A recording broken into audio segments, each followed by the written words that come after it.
Ok chicos, entonces primero que nada buenas noches y como habíamos quedado la identidad del día de hoy pues vamos a estar repasando todo lo que viene a ser el capítulo de dinámica rotacional. Básicamente esta ayudantía es como repaso para la lección que van a tener el día viernes, que es el mismo capítulo, así que pues vamos a estar resolviendo múltiples ejercicios hasta que pues básicamente termine la identidad. Entonces, aquí tenemos un ejercicio que me lo han compartido.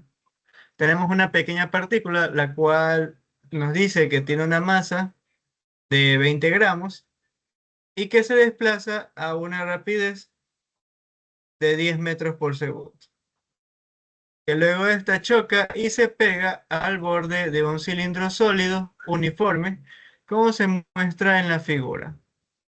Entonces nos dice que considere que el cilindro tiene una masa, vamos a representarlo con M mayúscula, de 3 kilogramos y tiene un radio R, vamos a poner de 10 centímetros, y que solo puede rotar libremente en torno a un eje que pasa a través de su centro. Si la rapidez angular del cilindro antes del choque es, nos dice, 15 radianes por segundo, entonces, literal A nos preguntan cuál es la rapidez angular del sistema después de la colisión. Literal B, ¿cuánta energía cinética se pierde en la colisión? ¿No? Entonces, básicamente, literal B nos está preguntando cuánta energía cinética, eh, la diferencia entre lo que hay al principio con lo que respecto hay al final como tal. De hecho, lo que se esperaría es que al final tengamos una menor energía cinética, ¿no? Y ya, y eso de ahí, chicos. Entonces, obviamente, esto de aquí no es otra cosa que una colisión. Sí, porque la partícula viene, se acerca con una respectiva rapidez y colisiona como tal el cilindro. Y entonces, para estos casos, toca aplicar pues los últimos conceptos que ustedes vieron, que es la parte de momento angular y conservación de momento angular, ¿no? Entonces, yo tengo aquí mi partícula, la cual se mueve a una respectiva velocidad y luego colisiona con el cilindro justo en este punto, ¿no? Y recordemos que esto está rotando con una determinada velocidad angular. Vamos a poner una velocidad angular al principio. Entonces, yo voy a tratar todo esto como si fuera un solo sistema. Y entonces, como yo trato todo esto como un solo sistema, yo aquí ya puedo asegurar que los torques externos van a ser igual a cero, porque realmente no hay nada más allá de mi sistema. No hay ningún torque externo influyendo. Entonces, el cambio del momento angular es igual a cero. Por lo tanto, el momento angular inicial es igual al momento angular final. ¿Por qué yo no hago el análisis con cantidad de movimiento? Porque si bien hay un choque, podemos notar que al final el resultado es que no se mueve de manera traslacional, porque si no me equivoco, el cilindro está fijo en este punto. Entonces, como tal, si bien sucede un choque, la parte traslacional como que no nos interesa, sino más bien la parte angular. Entonces, por eso es que yo, en este caso, directamente lo estoy analizando con la parte de momento angular como tal.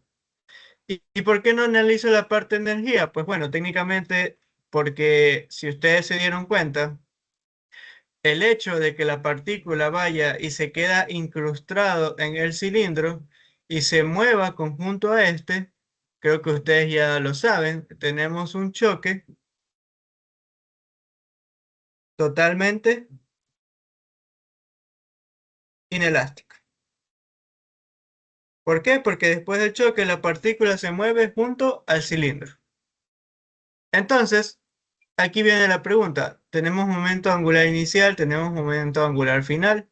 Recuerden que el momento angular podemos calcularlo de dos maneras. Uno es el de una partícula que es R cruz P. y la otra es la de un objeto rígido que viene a ser el momento de inercia por su velocidad angular. Entonces, al principio nos mencionan que el cilindro se está moviendo, ¿sí o no? Al principio nos dice la rapidez angular del cilindro antes del choque es 15 radianes por segundo. Entonces, ¿eso qué quiere decir? Que al principio tenemos momento angular del cilindro. Y aquí viene lo interesante. Si yo analizo en el momento, en el instante antes de que colisione la partícula, básicamente se encuentra aquí. Entonces, como tiene una velocidad, tiene un vector P. Tiene una cantidad de movimiento, eso ya lo sabemos. Cantidad de movimiento no es otra cosa que la masa por la velocidad. Tiene masa, tiene velocidad, pues tiene cantidad de movimiento. Y no solo eso, sino que se encuentra a una distancia r con respecto a mi eje de rotación, que podríamos decir es el radio del cilindro. Sin embargo, ¿qué es lo que sucede ahí? Si yo analizo eso, yo puedo notar que en esta dirección tengo el vector r, pero la cantidad de movimiento la tengo en dirección contraria. Y aquí tengo un ángulo de 180 grados. Entonces, si yo quisiera calcular el momento angular de la partícula en ese instante, me queda en magnitud R por P por el seno de 180 grados. Y creo que todos sabemos que esto de aquí es cero.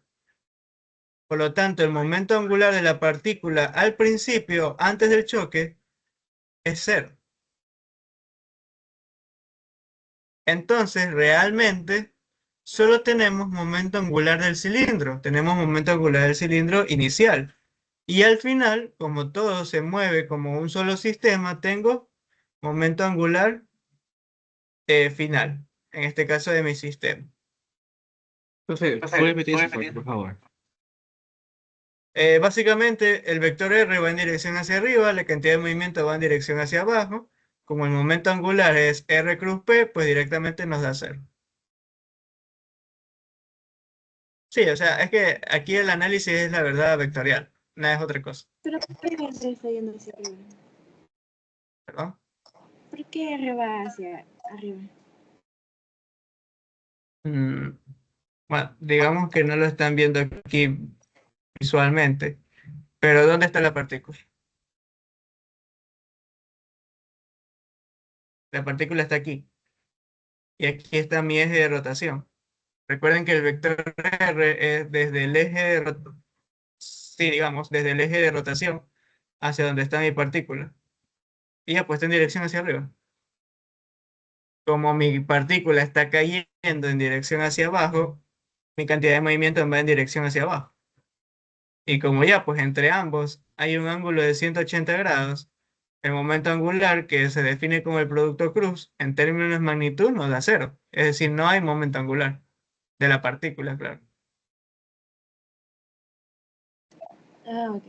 Gracias. Sí, de hecho, pueden notarlo porque técnicamente el impacto de esa partícula no va a causar o no va a generar ningún tipo de torque. Y más bien, aunque la pregunta tiene que ver con choques, en este caso no tomamos en cuenta el momento angular de la partícula porque es cero. Y entonces a la final el problema no se reduce a trabajar con el momento angular de la partícula, sino más bien se reduce a trabajar con los momentos de inercia. Y ustedes dirán, ¿qué tiene que ver el momento de inercia aquí? Técnicamente, en la partícula, al formar parte del cilindro, yo les pregunto, ¿aumenta o no aumenta el momento de inercia? Aumenta.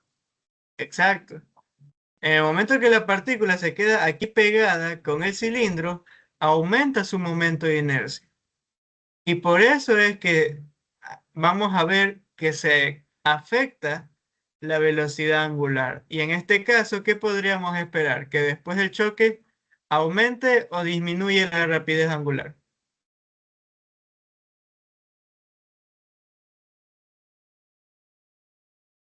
Que disminuye, porque técnicamente, si aumenta el momento de inercia y esto tiene que mantenerse igual, ¿qué va a suceder? Para que se mantenga igual, disminuye la velocidad angular. De hecho, aquí se los pongo.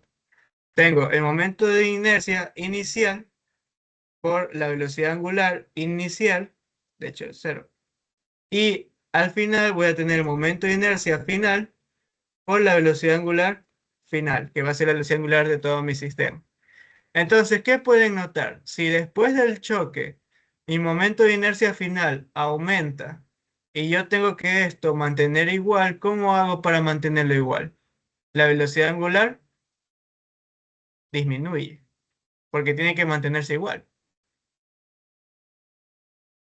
Entonces, despejamos la velocidad angular de final que viene a ser de mi sistema y nos queda momento de inercia inicial por la velocidad angular inicial sobre momento de inercia final. Y bueno, ahí ya lo pueden ver, pues no, si el momento de inercia final es mayor, este número de aquí nos va a quedar menor que 1 y pues va a resultar que la velocidad angular final es menor con respecto a la inicial. ¿Esto por qué sucede? Porque al principio solo tenemos el momento de inercia del cilindro. Al principio solo tenemos el momento de inercia del cilindro, es un medio, la masa del cilindro por su radio al cuadrado. Pero al final ya no solo tenemos el momento de inercia del cilindro, sino que ahora tenemos aquí una masa acoplada, incrustada. Y quieran o no aceptarlo, eso sigue siendo una masa que se encuentra a una distancia r de mi eje de rotación. Entonces, ¿cuál es el momento de inercia de una partícula?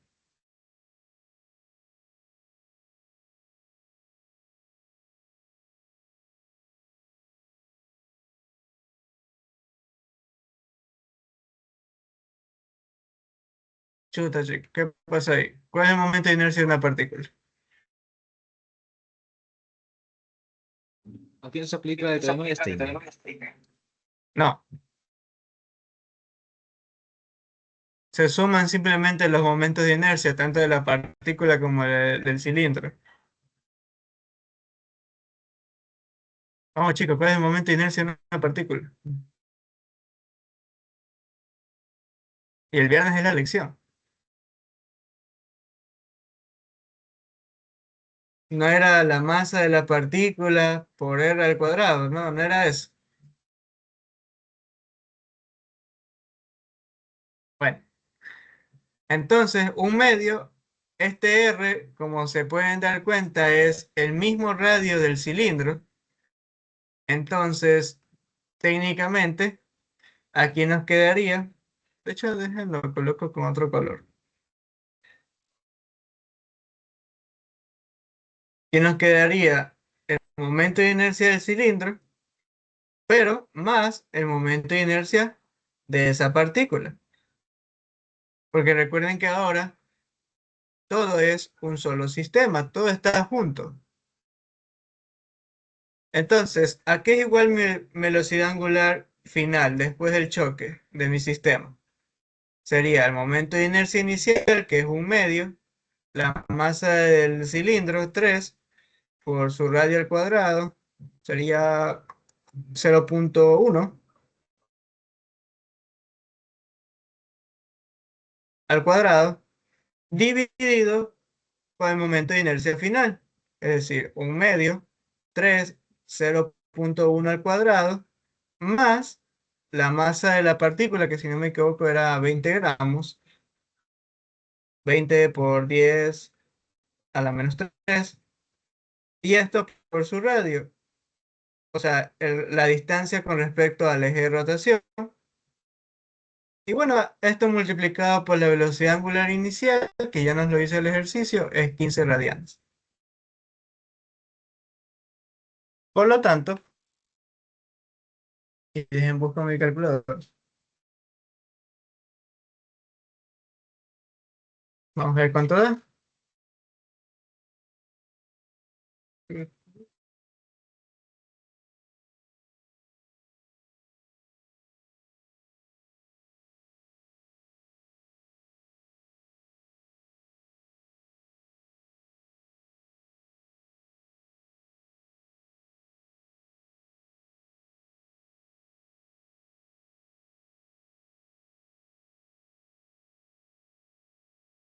Ok, no cambia mucho, la verdad, y es entendible. Nos da un valor de 14,80 radianes por segundo.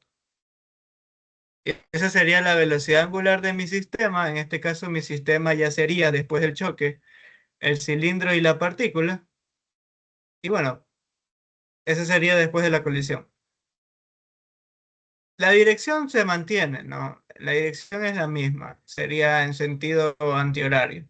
Lo que realmente cambia es la magnitud. Profe, Diga. solamente para confirmar. O sea, en sí, el momento angular se conserva porque no existen torques externos, ¿verdad? Claro.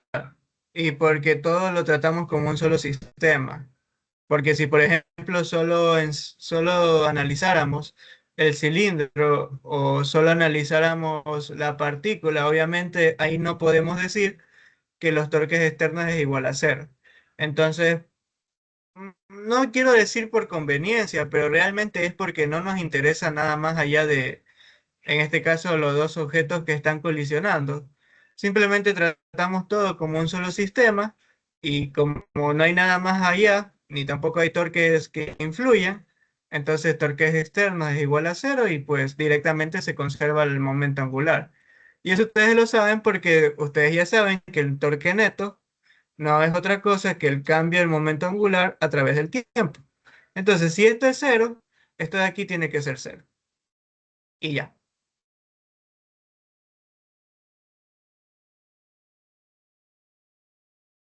No sé si ahí está, quedó claro.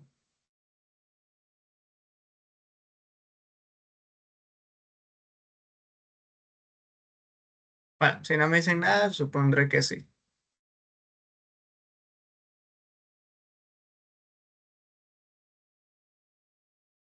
Entonces, el último literal solo nos pide cuánto cambia la energía cinética, básicamente lo que se pierde.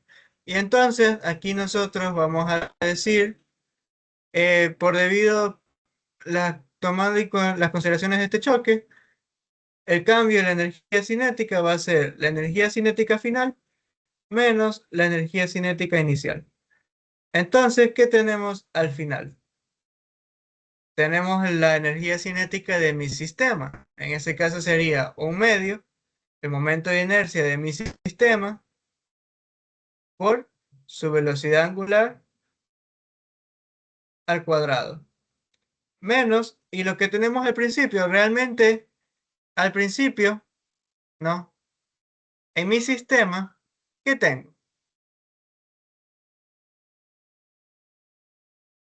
Tengo, primero, el cilindro está rotando. Y segundo, la partícula que se está moviendo. O sea, tengo la energía cinética de la partícula, que sería esto de aquí, y tengo la energía cinética rotacional del cilindro. Y creo que por ahí ya se pueden dar cuenta que este resultado nos va a quedar negativo, básicamente significando pérdida. Entonces, dejen ver cuánto sale el momento de inercia de mi sistema, el sistema partícula-cilindro.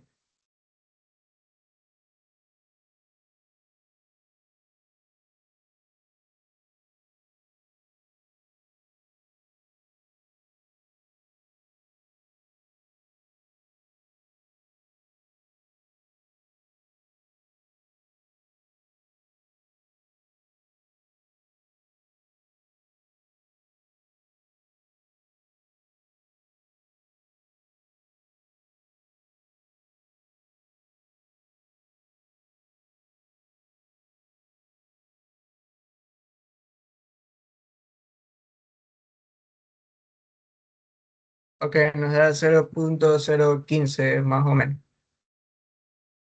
Entonces aquí nos quedaría 0.015 y pues el resultado que ya obtuvimos elevado al cuadrado menos un medio la masa del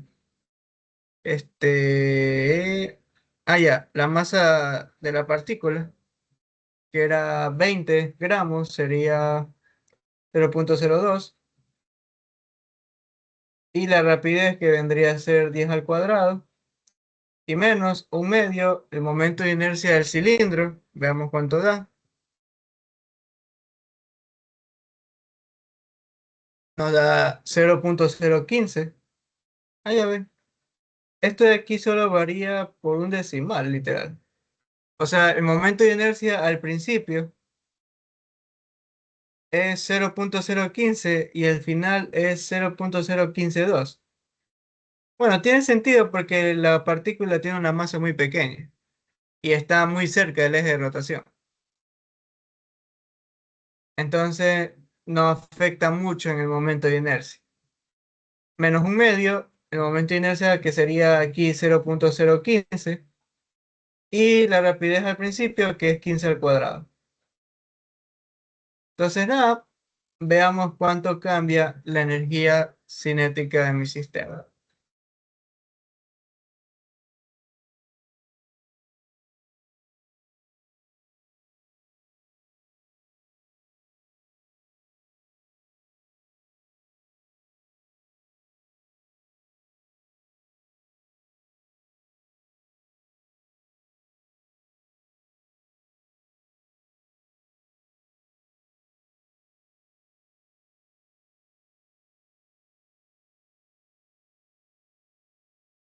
Y bueno, me da un resultado de menos 1,02 joules.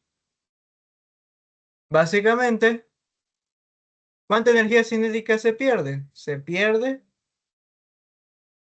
1,02 joules. Y ya, chicos, ahí termina el ejercicio. La verdad que estaba muy fácil porque ya pues, la partícula no influía casi nada en la parte angular. Solo influía principalmente en los momentos de inercia. Pero bueno. Entonces, ¿alguna pregunta hasta aquí, chicos? Sí, al decir que se pierde esa cantidad de energía, realmente se pierde porque se supone que estamos hablando de un sistema conservativo. ¿A dónde se va toda esa energía? ¿Perdón?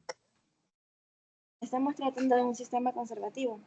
¿A qué se refiere con que se perdió esa cantidad de energía? ¿Cuándo dije que es un sistema conservativo? ¿O no es? ¿Por qué? Chuta, chicos. No sé si lo recuerdan en primer parcial, pero cuando vimos la parte de colisiones, habíamos dicho que los choques elásticos son aquellos que conservan la energía. Pero de ahí el choque inelástico y el choque totalmente inelástico no conservan la energía. Y es por eso que cuando es un choque totalmente inelástico o inelástico, no podemos utilizar la ecuación de energía porque no se conserva. Y porque también tampoco sabemos cuánta energía se pierde. En cambio, si el choque es elástico, en ese tipo de choque sí se conserva la energía mecánica. Y ahí sí podemos utilizar aquello. Entonces, como en este caso el choque es totalmente inelástico porque la partícula queda incrustada después de la colisión, entonces no se conserva la energía como tal. Y de hecho aquí ya lo está viendo demostrado, porque calculamos la energía cinética antes del choque y también después. Y haciendo la diferencia nos damos cuenta que al final hay menor energía cinética. Y si hay menor es porque no se conservó. No. No sé si ahí quedó claro. Sí, ya, chévere. ¿Alguna otra pregunta, chicos?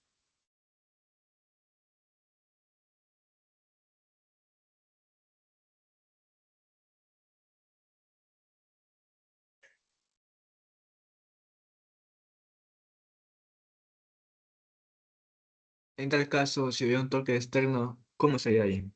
¿Cómo serían los cálculos? Obviamente ahí no podrían aplicar la parte de conservación de momento angular. Y bueno, en ese caso, pues, si es que ya le dan el torque externo y les dicen cómo influye en la dirección y todo, pues tendrían que considerar. Aunque al menos de los no sé cuántos ejercicios que he visto recopilados de exámenes pasados pues de mis exámenes que me han tomado y de los que he visto, no he visto un caso así, ¿no? Igual ustedes también, chicos, no les den ideas a sus profesores.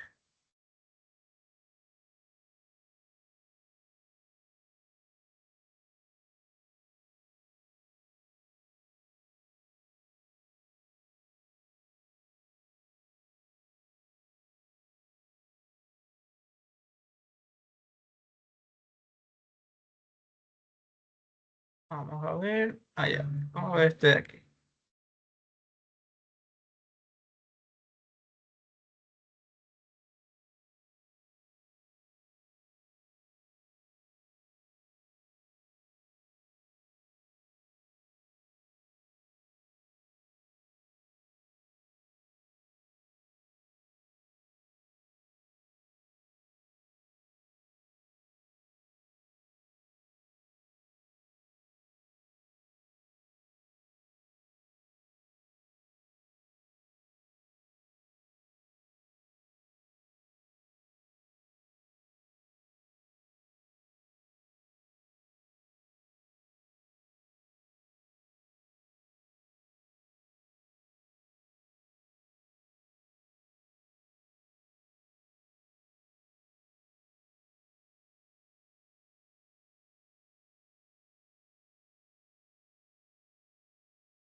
Ok, chicos, entonces para el siguiente ejercicio, como pueden observar, tiene que ver con una colisión. Entonces, nuevamente tienen que trabajarlo con la parte de momento angular. Entonces, para que ya con el ejercicio que resolvimos, yo creo que está esta parte un poco más clara. Así que le dejo unos minutos para que puedan intentar resolverlo mientras yo busco otros ejercicios.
Ok, chicos, ¿cómo? A ver, entonces, ahora tenemos una barra homogénea, horizontal, que se encuentra en equilibrio, es decir, está, digamos, ahí quietecita. Y puede rotar libremente en el plano vertical. Sin embargo, si nosotros nos damos cuenta, está sujetada en este punto, ¿no? Y justamente con este mismo punto es por donde pasa o va a pasar su eje de rotación. Entonces nos mencionan, repentinamente es chocada plásticamente. ¿A qué se refiere plásticamente? Obviamente estamos hablando de un choque inelástico. Y en este caso nos mencionan que es chocada por una masa puntual, la cual tiene un valor de 0,5 kilogramos. Esta cae verticalmente en el extremo B, como se muestra en la figura. Y bueno, vemos que desciende unos 2 metros antes de impactar la barra. Entonces, le preguntan a ustedes cuál sería la máxima velocidad angular del sistema después del choque.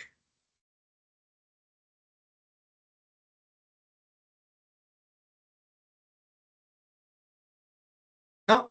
Entonces, vamos a hacernos una idea de qué está sucediendo aquí. Básicamente, tenemos aquí nuestra partícula. Esta viene, es liberada desde este punto, va descendiendo, llega aquí con una velocidad. Esta se queda pegada a la barra y pues bueno, después del choque, esto va a girar con una determinada velocidad angular. ¿Ok? Otros datos que ahorita me doy cuenta por la gráfica, pues vemos que tiene una masa de 400 kilogramos y digamos que no nos dan cuánto es la longitud, pero bueno, luego vemos si realmente es necesario o no.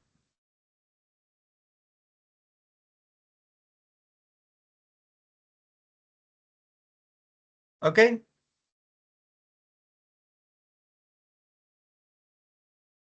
Entonces, ¿con qué comenzamos, chicos?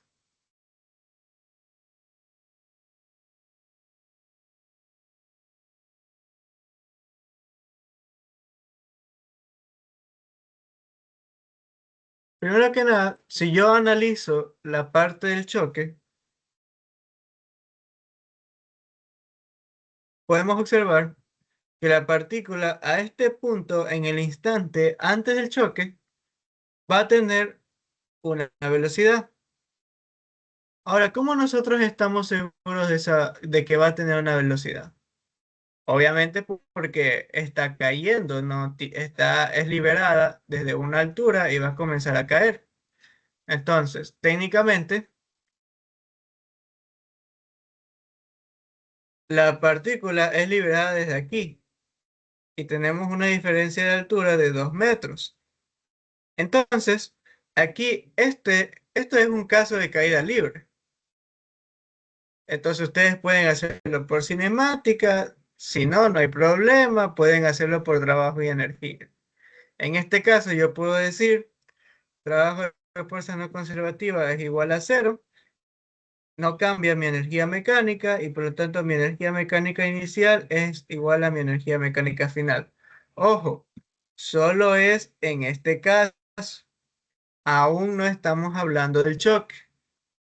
Entonces, al principio, si yo coloco aquí mi nivel de referencia, tendría energía potencial gravitatoria inicial y al final, pues la partícula ya tiene un movimiento, tendría energía cinética traslacional. Por lo tanto, ¿cuánto nos queda la rapidez? Dos veces la masa de hecho, la masa se elimina, si ustedes lo observan ahí.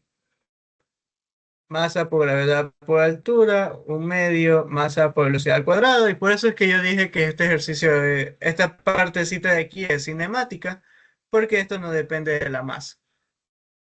Entonces, ¿la rapidez cuánto nos da? Pues lo típico, raíz de 2 veces gravedad por altura. Esto es 2 veces 9.8 y la altura que viene a ser 2.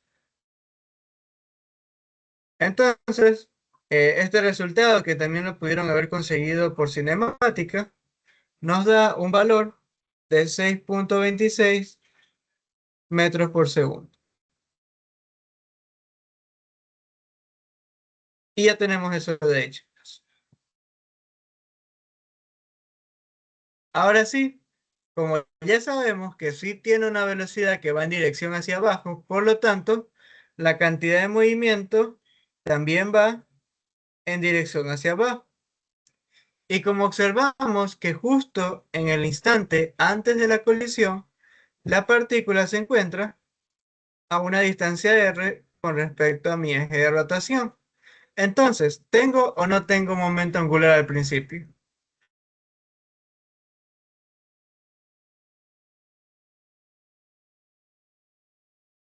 ¿Verdad que sí tengo?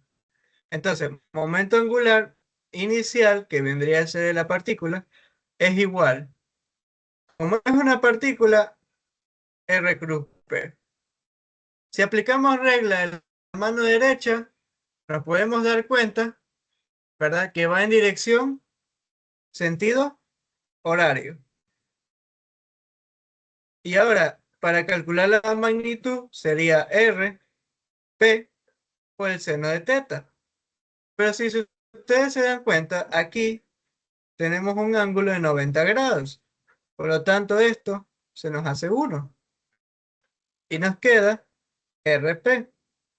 R vendría a ser la distancia de la partícula justo en el instante antes del choque con respecto al eje de rotación. Y si nos damos cuenta, ese valor, ¿cuánto es?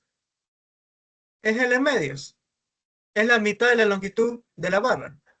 Entonces aquí nos queda L medios y la cantidad de movimiento, que vendría a ser la masa de la partícula por su velocidad, bueno, en este caso rapidez, que ya la hemos encontrado, está acá. Ahora, ¿tenemos el principio momento angular de la barra? No, porque el mismo ejercicio nos lo dice. Al principio está en equilibrio, perdón, no está rotando, está estático. Entonces, vamos a decir que todo esto lo considero como un solo sistema. Sumatoria de torques externos es igual a cero. Se conserva mi momento angular y por lo tanto mi momento angular inicial es igual a mi momento angular final. ¿Qué tengo al principio?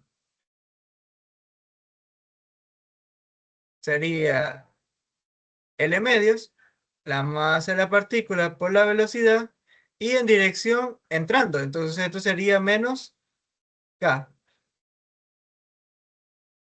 Y al final, ¿qué voy a tener al final? Voy a tener el momento angular de mi sistema, que vendría a ser, ¿cuál es mi sistema ahí? Es la partícula junto a la barra. Entonces, sería el momento de inercia de mi sistema por la velocidad angular de mi sistema. Y entonces aquí yo tengo que calcular el momento de inercia de mi sistema. Entonces, ¿cuánto sería? Primero, la barra. La barra está sujetada en el centro. Justo donde pasa el eje de rotación es en el centro de masa. Entonces sería un doceavo la masa de la barra por L al cuadrado, ¿verdad? ¿Qué más? ¿Eso es solo eso? No. ¿Qué también tenemos? El momento de inercia de la partícula, porque la partícula ahora forma parte de todo esto. Entonces sería más, en este caso, la masa de la partícula y r al cuadrado, que en este caso r ya sabemos que vendría a ser L medios al cuadrado. Entonces, esto nos queda un doceavo ml al cuadrado más un cuarto ml al cuadrado.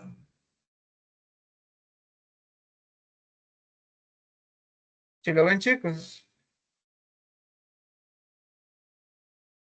Entonces, aquí nos queda menos L medio, la masa por la rapidez. Y acá nos queda todo esto de aquí.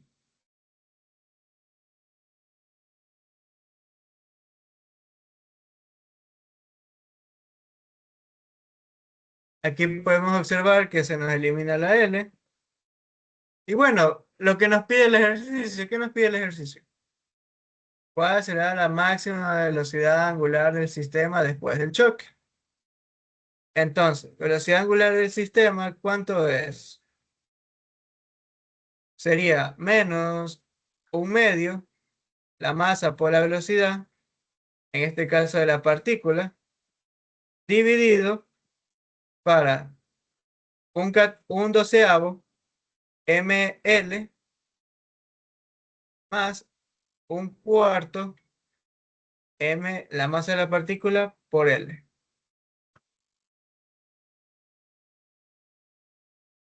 Y ya tenemos eso de ahí, chicos. En este caso podemos ver que nos queda expresado en términos de la longitud. Entonces, hasta este punto, ¿ustedes tienen alguna pregunta, alguna duda?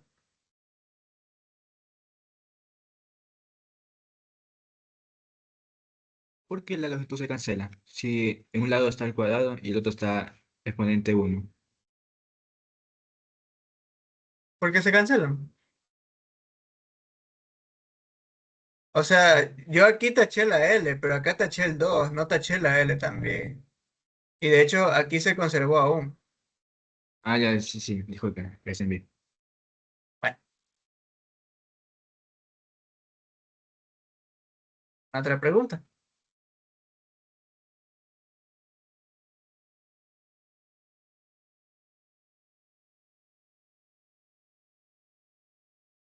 De hecho, este signo, o sea, aquí ya estamos trabajando con magnitud. Pero igual ya se sobreentiende que la dirección es en sentido horario, ¿no? Igual desde el principio ya lo habíamos dibujado.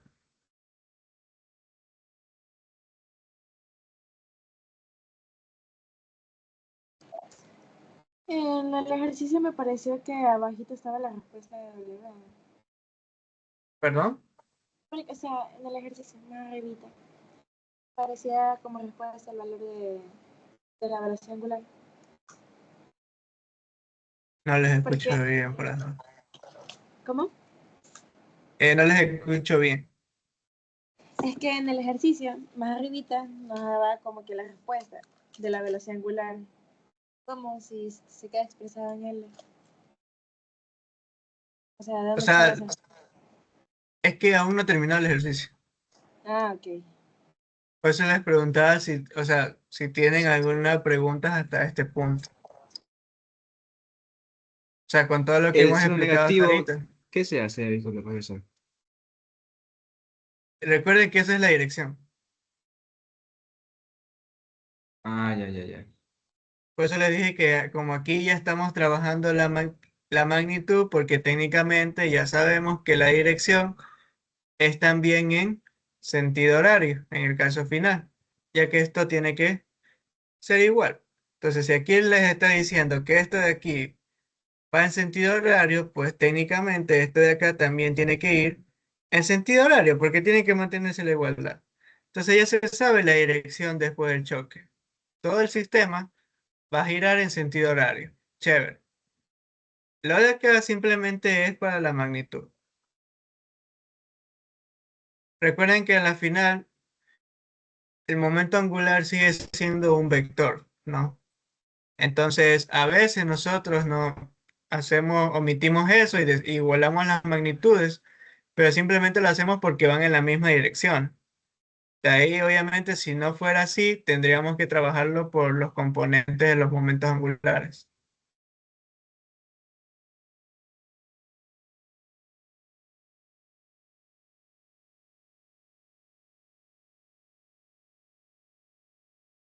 Ya. Técnicamente, ahí terminaría el ejercicio.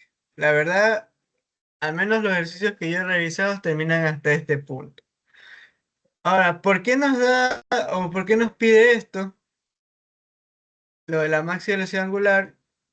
Esto, porque creo que este ejercicio ya lo había resuelto, es porque si, como se dieron cuenta, la velocidad angular del sistema me queda expresado en términos de la longitud, ¿verdad? Entonces, por ejemplo, este un medio, aquí se puede eliminar con este cuartos. No. Entonces, por ejemplo, esto se elimina y aquí me quedaría,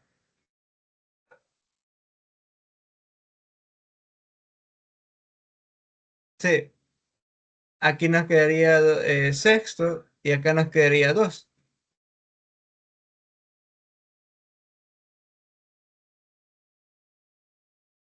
Un sexto m más un medios m, pero todo esto nos queda al final multiplicando por L.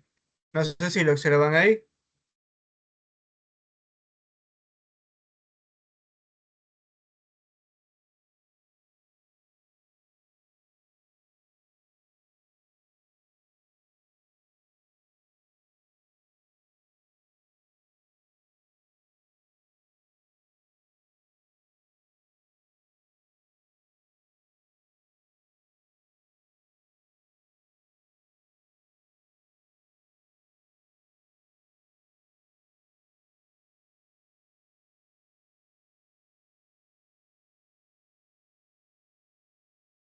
Entonces, la velocidad angular de mi sistema al final va a quedar dependiendo de qué longitud tenga, en este caso, la barra. Si estamos hablando de repente de una longitud mayor, pues en este caso la velocidad cada vez va disminuyendo. Y el otro caso es que pues si tenemos una longitud, digamos, tirando a cero, pues no. Podríamos pensar que en ese caso hablaríamos de una velocidad angular muy alta, como tal. No. Entonces tenemos básicamente eso de ahí, chicos. Dejen ver si lo analizo de una mejor manera.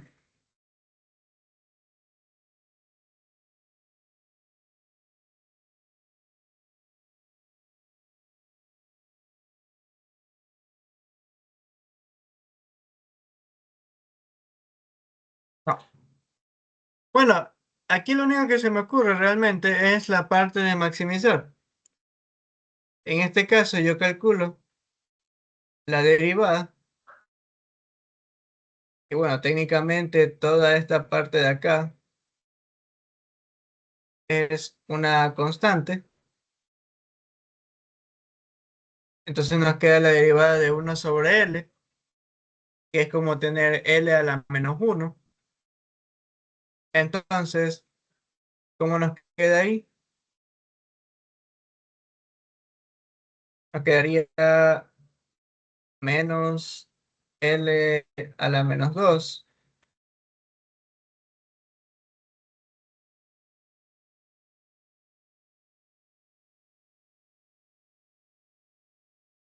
Y esto nos quedaría por 1 sobre raíz de L.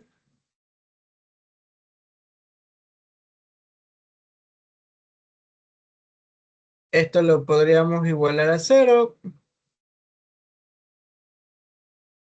Y bueno, técnicamente despejar L ahí, pues obviamente no funciona de nada. Entonces, en este caso, este ejercicio de aquí puede deberse a que faltó el dato de la longitud, chicos.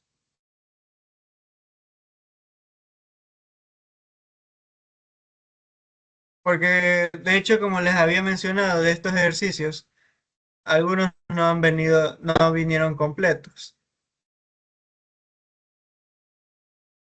Entonces puede que falten algunos datos como tal.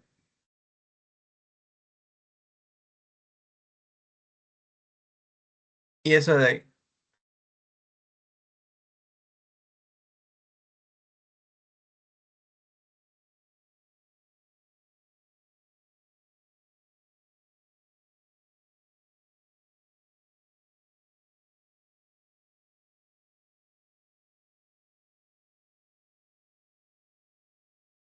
Entonces, a ver,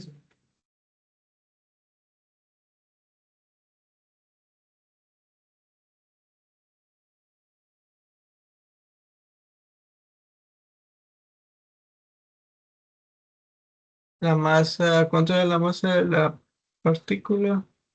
0,5.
Ok, vamos a poner que la longitud, que bueno, no los está dando, es de 0,25 metros.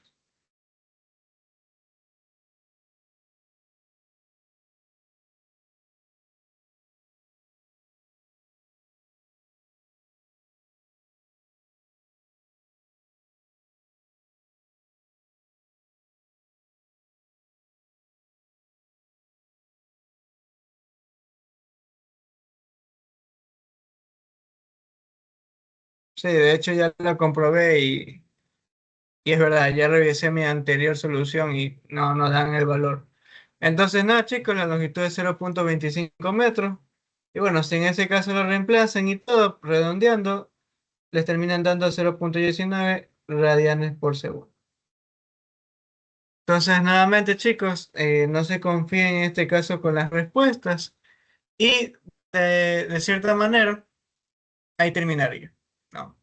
Este caso, porque no todos los ejercicios, y yo he revisado algunos, no cuentan con todos los datos como tal. Entonces, en el caso de este documento, y yo creo que sí les advertí, tengan cuidado con los ejercicios que resuelven, revisen bien si les proporcionan o no los datos. Y en cualquier caso, si es que en su lección les toca un ejercicio así, que no les dan los datos, ustedes, en ese caso, deben dejar el resultado expresado en esas incógnitas. ¿Eso qué quiere decir? Que si, por ejemplo, no le están dando la longitud, pero se los mencionan en la pregunta y ustedes ven que al final el resultado queda expresado en términos de la longitud, pues queda así. Recuerden que ahí, cuando no nos dan datos, es una de dos.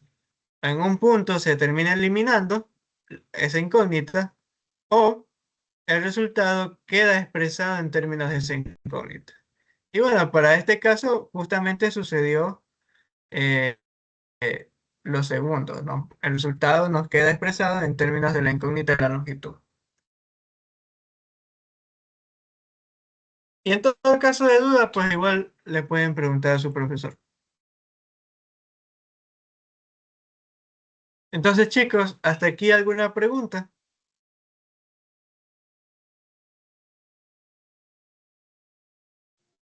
Profesora, ¿puedo hacer una pregunta?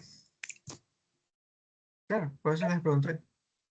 Y a ver, ¿puede ir a la expresión de W del sistema? Ya, ¿Cuál? este, estaría bien, no, la última expresión, la última expresión. No, pues este es velocidad angular, pues no W, La LC. velocidad angular del sistema ya.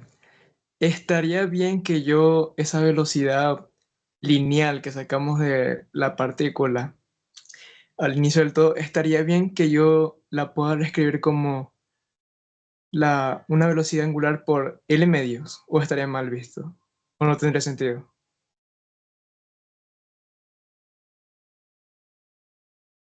O sea, puedes hacerlo, pero ahí sí no sabría decirte cuál es la necesidad.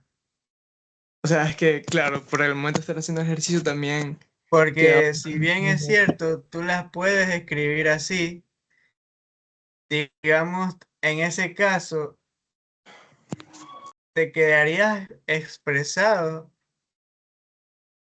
No, realmente no puedes. No, porque esa velocidad no está siguiendo un movimiento circular, sino que va en dirección hacia abajo. Entonces, como no está siguiendo un movimiento circular, no tiene sentido ponerse a hablar de velocidad angular, ni de radio, ni de nada. No, no sé si me estoy haciendo entender.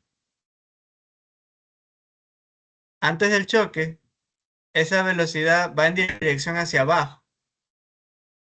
Entonces, en ningún momento está realizando un movimiento circular como tal. Entonces, por eso es que no, en ese caso no lo podrías escribir como velocidad angular por el radio, porque no hay ninguna velocidad angular.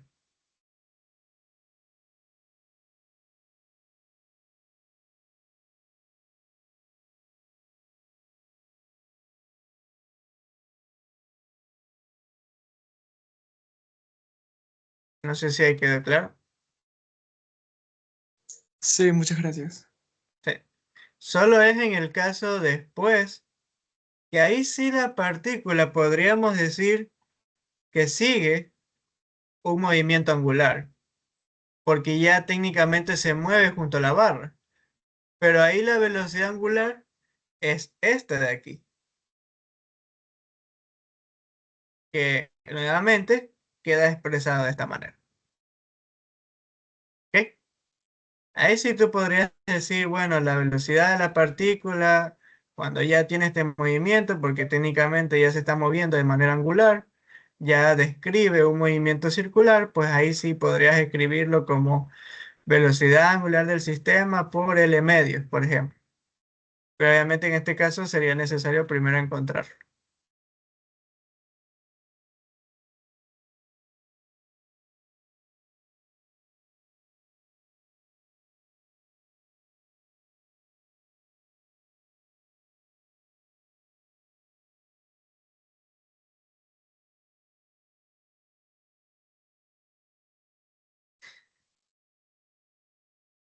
Ok, chicos. Entonces vamos con este último ejercicio. Nos mencionan que tenemos un disco, el cual tiene una masa de 10 kilogramos y tenemos un radio R, o sea, el disco tiene un radio R de 30 centímetros.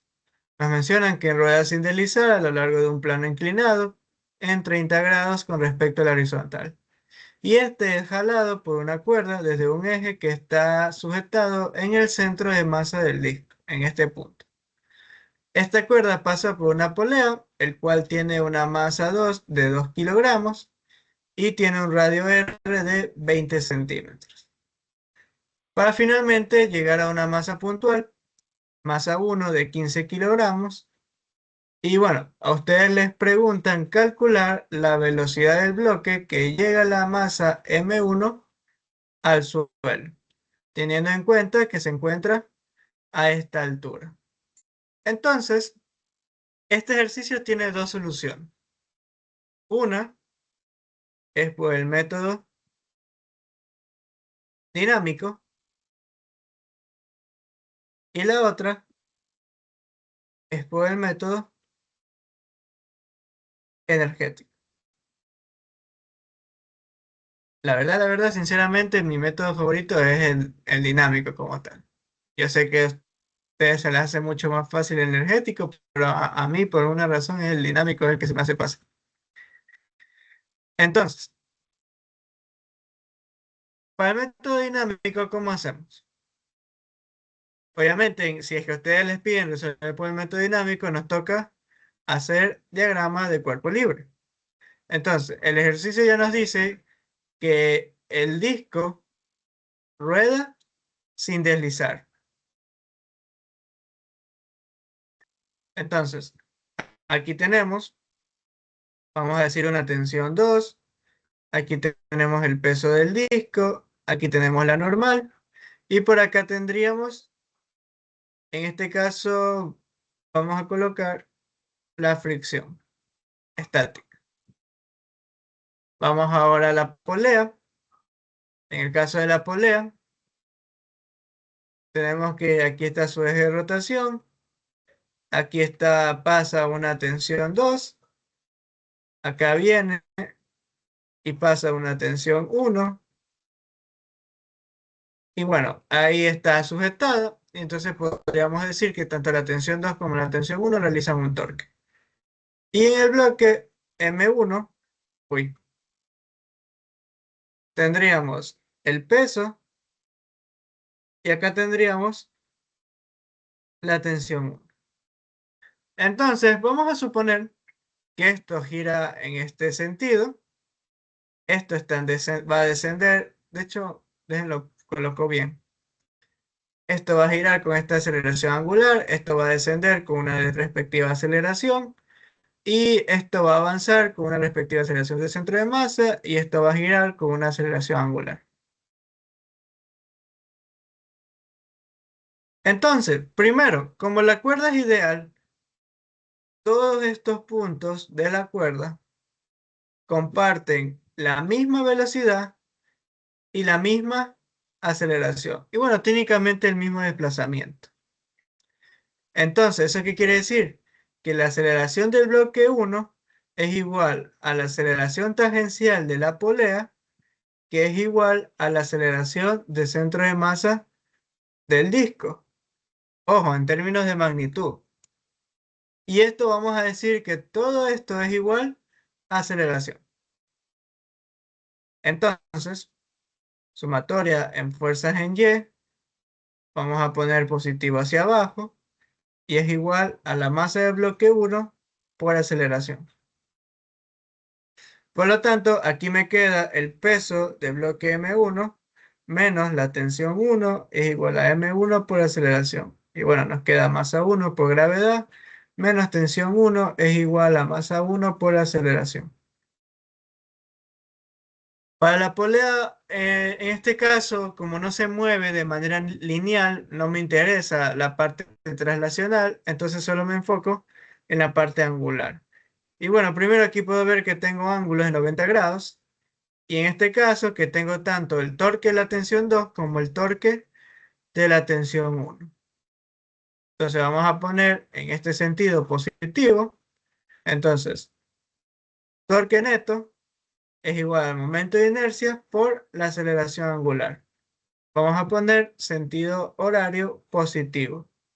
Y entonces, si aplico regla de la mano derecha, la tensión 1 veo que va en sentido horario. En cambio, la tensión 2 puedo notar que va en sentido antihorario. Por lo tanto, torque de la tensión 1 menos el torque de la tensión 2 es igual al momento de inercia de mi polea por su aceleración angular. Y aquí nos quedaría, como el ángulo es 90 grados, el radio de la polea por la tensión 1 menos el radio de la polea por la tensión 2. Y aquí nos queda, como la polea viene a ser un disco,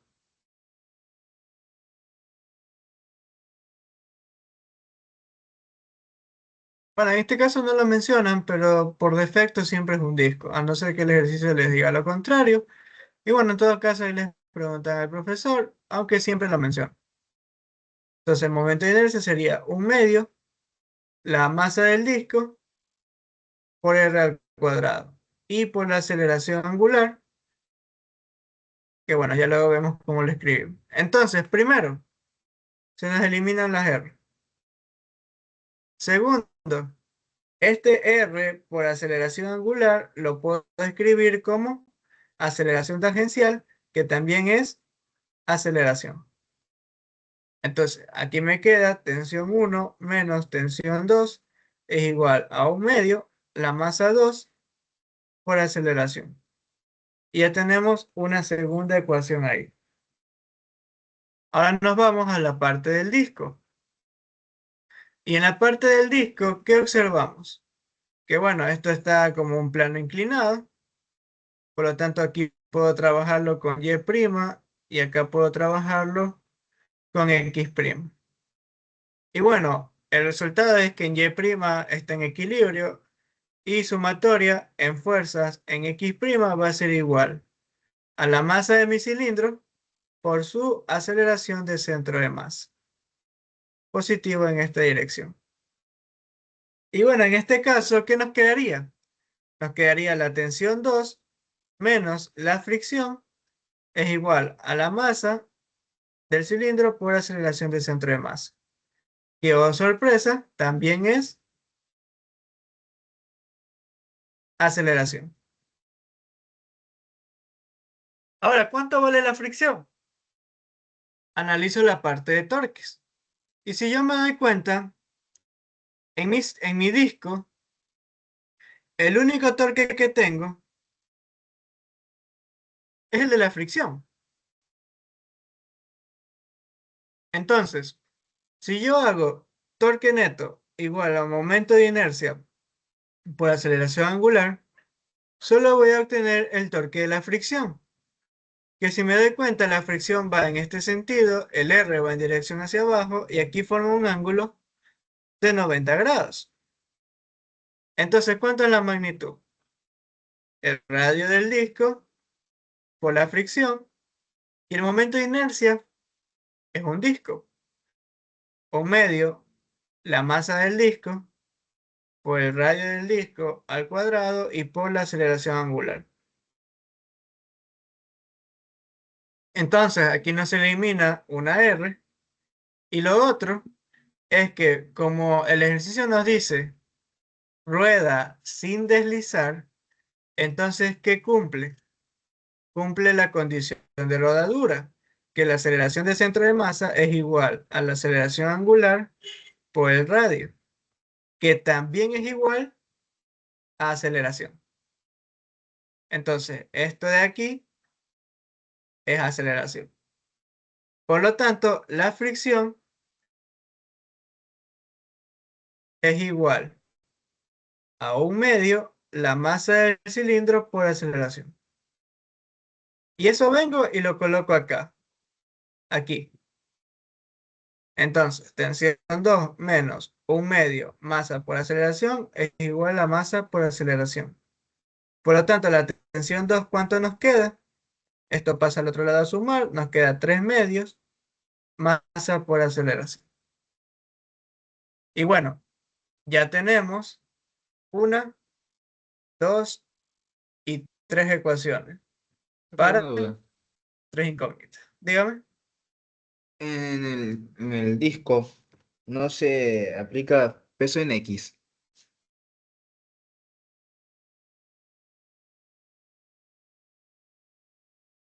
Así, ¿verdad? Tiene toda la razón. Sí, una disculpa aquí, chicos. Aquí está. Nos había faltado la parte del peso. Sí, es razón.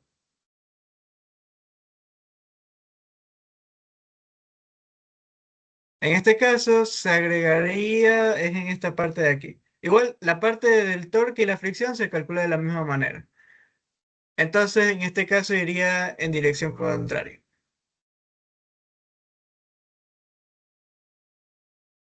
Por lo tanto, aquí nos quedaría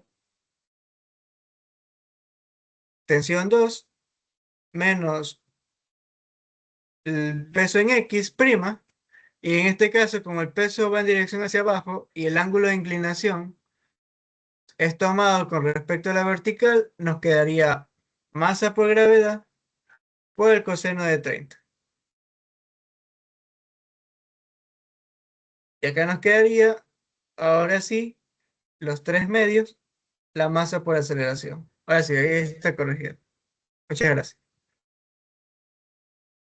Y bueno, esas serían nuestras tres ecuaciones.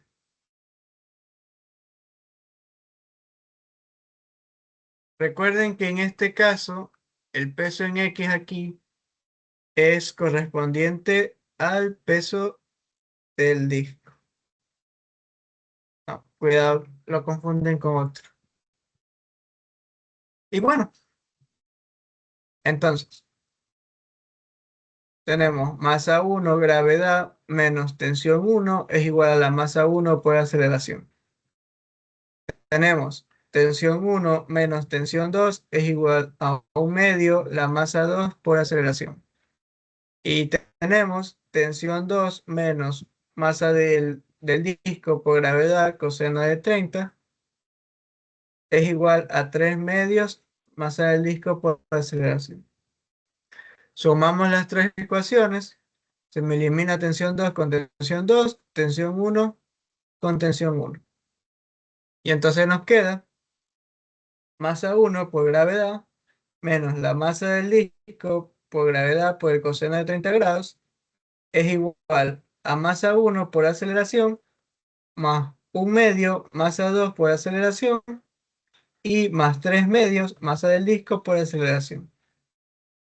Por lo tanto, ¿cuánto vale la aceleración? Masa 1 por gravedad menos masa del disco, gravedad, coseno de 30 grados. Y todo esto dividido para masa 1 más 1/2 masa 2 y más 3/2 la masa del disco. Y con eso, chicos, hemos encontrado el valor de la aceleración. ¿Alguna pregunta hasta aquí? Profe, yo tengo una duda, pero en sí no es del ejercicio. ¿Cómo yo sé cuando una esfera se traslada y rota a la vez? ¿Por qué está rodando?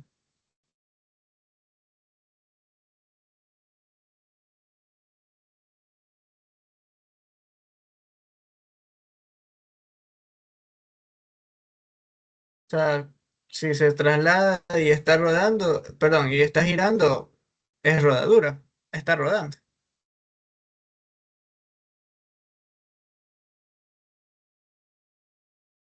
En este caso se puede observar porque el disco no está sujetado, sino que el disco se mueve, se está moviendo tanto traslacionalmente como rotacionalmente. En cambio, en el caso de la polea está sujetada, entonces solo se puede mover de manera rotacional. Entonces, sé que parece muy obvio, pero es la manera de cómo lo pueden ver. Y ya, se ve que está rodando el disco.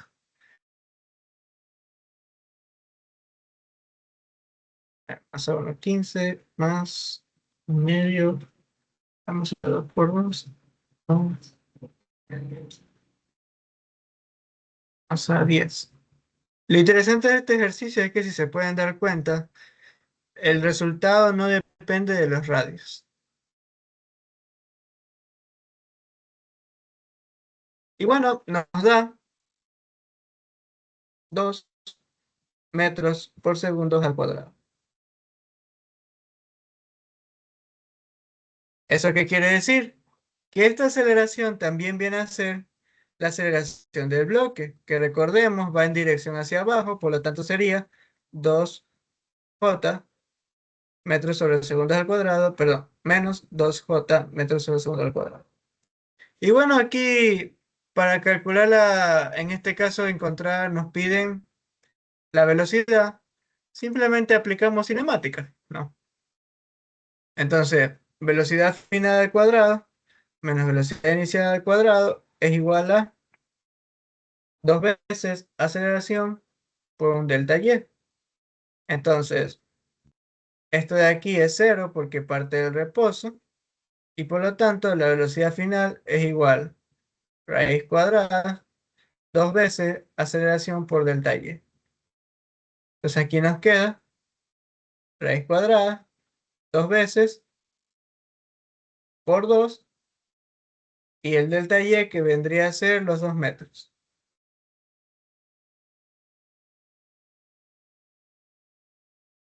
Dándonos un valor pues de 2, 83 metros por segundo. Y bueno, ya se entiende que es en dirección hacia abajo. ¿Alguna pregunta hasta aquí, chicos?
Entonces, el otro método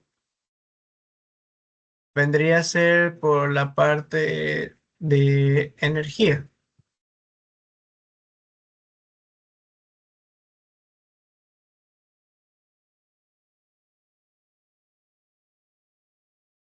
En este caso, yo puedo asegurar que en mi sistema no tengo trabajo de fuerzas no conservativas en todo mi sistema, debido a que no tengo pérdidas por fricción, ni tampoco tengo fuerzas, digamos, que estén ingresando ni saliendo. Y en este caso tampoco tengo pérdidas por parte del disco, ya que a pesar de que estamos hablando de fricción, la fricción es estática, ya que rueda sin deslizar. Entonces, yo puedo decir, trabajo de fuerzas no conservativas es igual a cero.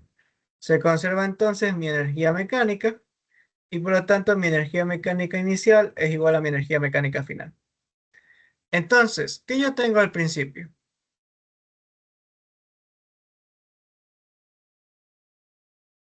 Está claro que al principio, si yo coloco aquí mi nivel de referencia, tengo que el bloque se encuentra a una respectiva energía potencial. Y también, aunque esto es menos relevante, pero igual lo voy a incluir para incluir todos los detalles, técnicamente el cilindro también se encuentra a una altura. Vamos a ponerle H1 por el momento. Al principio todo está en reposo, por lo tanto no tiene sentido ponerse a hablar de energía cinética. Entonces, ¿qué tengo al principio?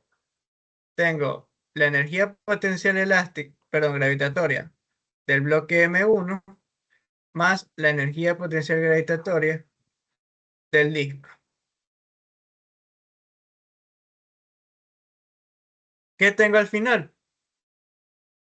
Pues técnicamente al final el bloque llega a este punto, adquiere una velocidad, la polea también adquiere una velocidad angular y en el caso del disco va a adquirir una velocidad de centro de masa y va a adquirir una velocidad angular porque está rodando.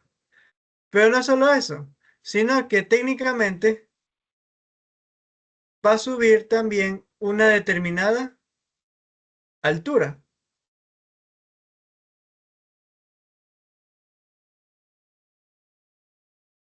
Con respecto a la anterior.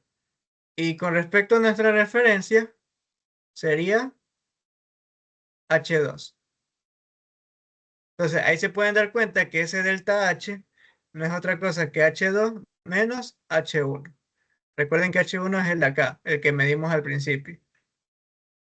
Luego sube una altura, este delta H, y como con respecto a la referencia medimos y nos da H2, este delta H no es otra cosa que H2 menos H1. Entonces al final, ¿qué vamos a tener? Vamos a tener energía cinética del bloque más energía cinética del disco traslacional más energía cinética del disco rotacional más energía cinética rotacional de la polea y como en este caso el disco sube a una determinada altura, tendríamos energía potencial gravitatoria del disco 2. Ustedes dirán, ¿por qué no incluye, profe, la de la polea si técnicamente la polea también se encuentra a una altura? Porque es la misma. Tanto antes como después la altura es la misma. Entonces, si yo pongo eso aquí y lo pongo acá, se va a terminar eliminando.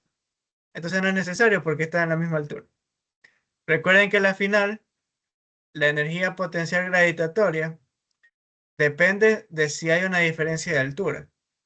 Si digamos que la partícula se mueve y llega al mismo punto, como no hubo un cambio de posición, no va a haber energía potencial gravitatoria. Entonces, aquí nos quedaría masa 1 por gravedad por altura, más la masa del disco por gravedad por altura 1, y esto es igual energía cinética del bloque, que es 1/2, la masa por la rapidez al cuadrado, más energía cinética del disco, sería 1/2 la masa del disco por velocidad de centro de masa al cuadrado, más la energía cinética rotacional del disco,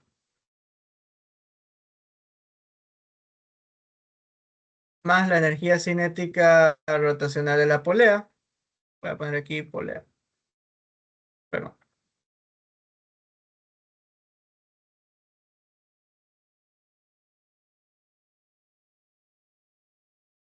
Y más esta otra energía potencial elástica. Perdón, gravitatoria.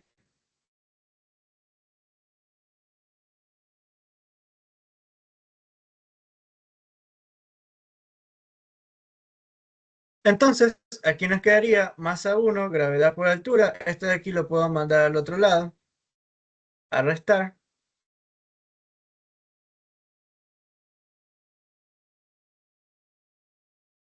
Y bueno, primero que por el mismo hecho de que la cuerda es ideal, yo puedo decir que la velocidad del bloque es igual a la velocidad de centro de masa del disco, que es igual a la velocidad tangencial que pasa por la polea. Que también por la condición de rodadura, esta velocidad de centro de masa también podría ser igual a la velocidad angular del disco por el radio del disco. Y bueno, como todo esto se cumple, yo digo todo esto que sea igual a una velocidad.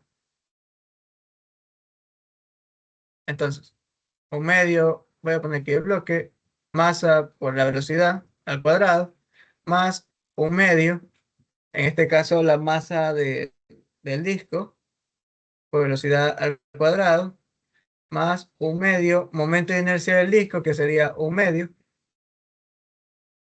Y bueno, aquí nos quedaría la masa del disco por el radio del disco al cuadrado y por la velocidad angular del disco al cuadrado. Lo voy a incluir ahí mismo. Más 1/2 el momento de inercia de la polea, 1/2 la masa de la polea por el radio de la polea al cuadrado y la velocidad angular de la polea al cuadrado. Y bueno, y ya, eso sería todo. Entonces, ¿qué puedo observar aquí? Que yo esto lo puedo reemplazar como velocidad de centro de masa al cuadrado, que también sería rapidez al cuadrado. Y yo esto lo puedo reemplazar como velocidad tangencial de la polea al cuadrado, que también vendría a ser igual rapidez al cuadrado. No solo eso, sino aquí como nos queda masa por gravedad como factor, entonces nos queda masa 1 por gravedad por altura más masa por gravedad, y aquí nos queda H1 menos H2. Y bueno, esto es igual todo lo de acá, ¿no?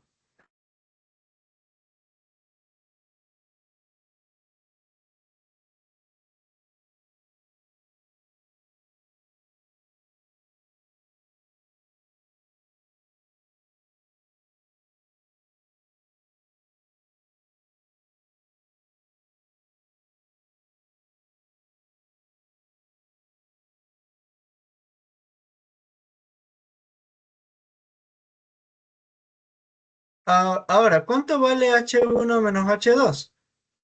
Técnicamente, lo que sucede es lo siguiente.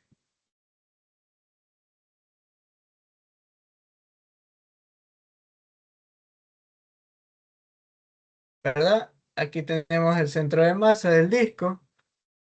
Básicamente comienza a ascender. Y entonces sabemos que con respecto a nuestro nivel de referencia, aquí tenemos H1 y acá tenemos H2. Y a lo que a nosotros nos interesa es esta parte de aquí, que no es otra cosa que delta H. Ese delta H es igual a H2 menos H1. Pero, si ustedes lo observan bien,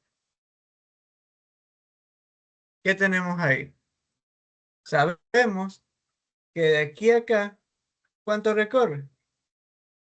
Si el bloque desciende 2 metros, esto de aquí recorre los 2 metros. Y si ustedes observan, esto no es otra cosa que un triángulo rectángulo, donde este ángulo, que vendría a ser los 30 grados, también se ve reflejado en la parte de acá.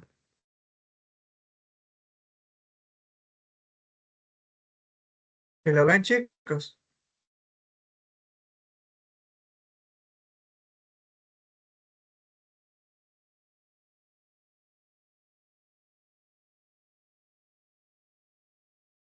Entonces, ¿cuánto vale ese delta H? Valdría los 2 metros por, como nos interesa este de aquí vendría a ser mi delta H, el seno de 30 grados. Y esto es igual a H2 menos H1. ¿Eso qué quiere decir? Que H1 menos H2 es igual a menos 2 por el seno de 30 grados. Y seno de 30 grados, si no me equivoco, es un medio. Entonces, H1 menos H2 es igual a menos 1 metro.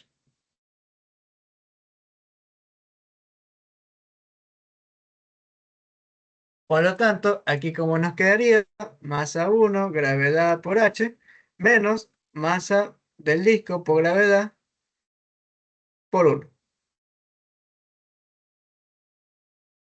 Y bueno, esto de aquí también puede hacer otra cosa, y es que todo esto lo puedo multiplicar por 2.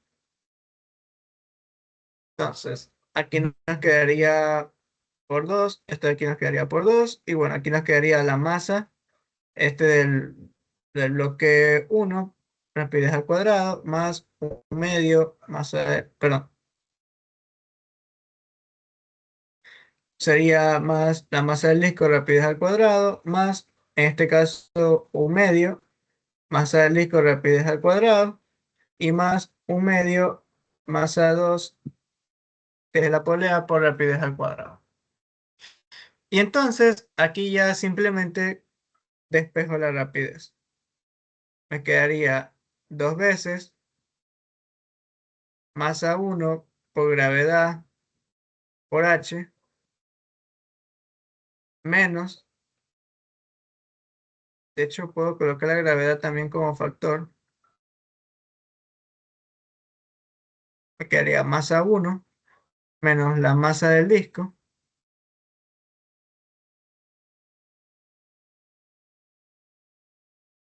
En este caso, bueno, tiene sentido.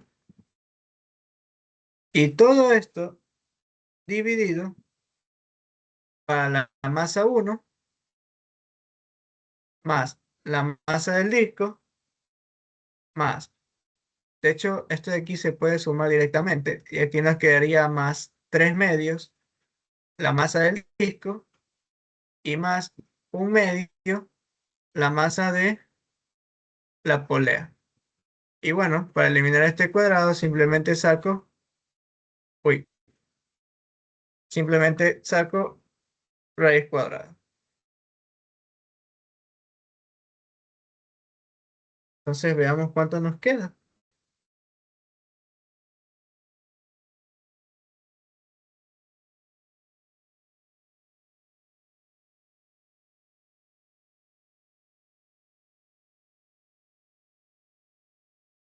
¿Cuánto era la masa de la polea?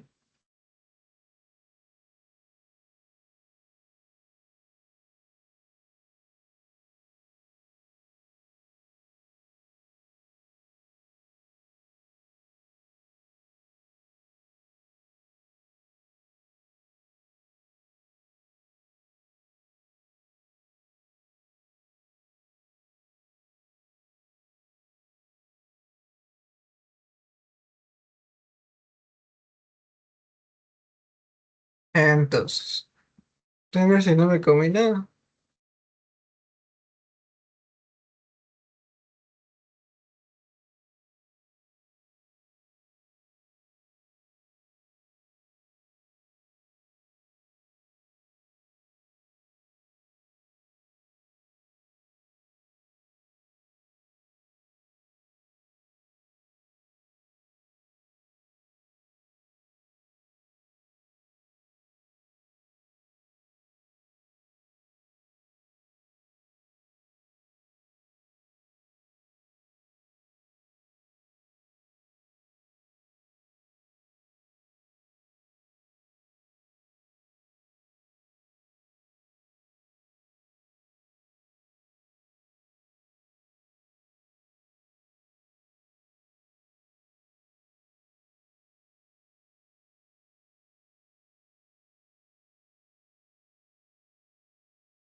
Ok, entonces técnicamente todo está bien. Ah, ya ve, una cuestión que aquí me faltó, y es que aquí es 2 veces, déjenlo escribo bien esto, porque me olvidé colocar la altura. Sería 2 veces gravedad, y aquí sería 2 veces la masa 1, porque la altura, recordemos, vale 2 metros, y menos la masa del disco. Ahora sí.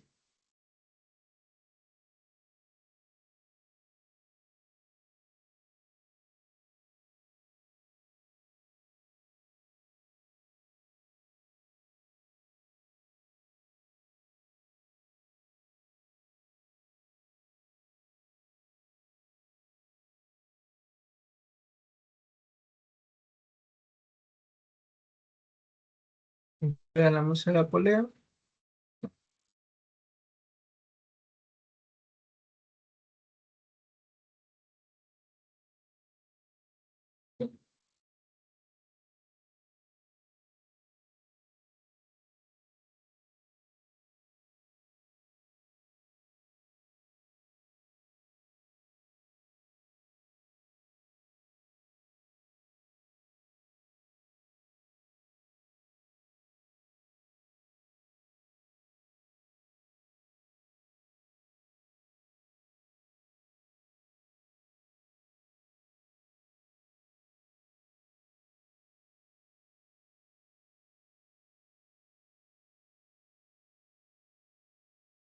Entonces nos da un resultado de 3.55 metros por segundo. En ese caso, entonces, tiene que haber algo mal acá,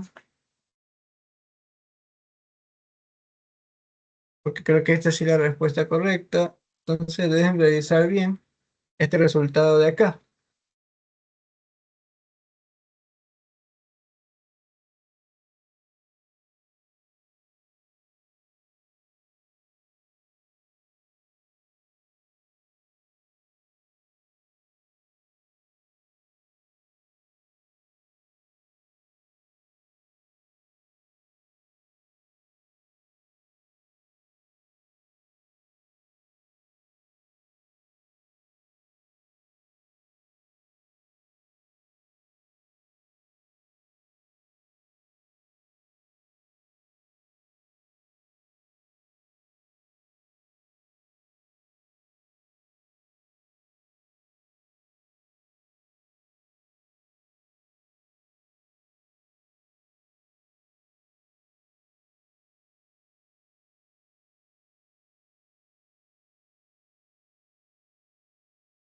Que algo aquí tiene que estar mal. Déjenme reviso bien. Ya esta parte está bien.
La parte de acá está bien.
Mm, No, chicos, igual en cualquier caso, lo reviso bien, porque al menos la parte energética está correcta y se los dejaría nomás compartiendo la resolución.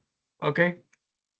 Esto porque ya igualmente nos estamos pasando el tiempo y Igual esto ya lo tendría que revisar bien. A eso los envío corregidos, ¿ok?